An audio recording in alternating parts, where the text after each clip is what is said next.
అసలు మీరేం చేస్తున్నారు మీకైనా అర్థమవుతోందా?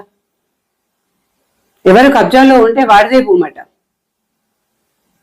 ఎవడు దున్నుకుంటే వాడిదే భూమి, కాస్తాలో ఎవడు ఉంటే వాడి పేరు మీదకి మార్చేస్తాము భూమిని అని చెప్తున్నారు. ఎవడి భూమి ఎవడు మారుస్తాడన్నా నాకు అర్థం కాదు.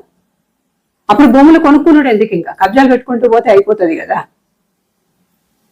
ఒక మనిషి, ఒక సామాన్యుడు ఒక ఎకరం భూమిని కొనుక్కోవాలనుకుంటే, అన్న నేను సామాన్యుల గురించి మాట్లాడుతున్నా, పెద్ద పెద్ద మనుషుల గురించి కాదు.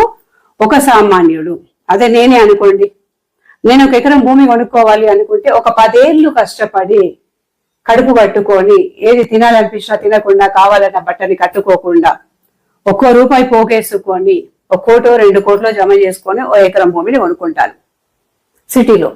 నేను ఉండేది ఎక్కడో కరీంనగర్లోనే, ఇంకెక్కడో ఉంటాను. రోజు పోయి ఆ భూమిని చూసుకోలేను. చుట్టూ ఏమంటదని ఏ ఫెన్సింగో వేస్తాను.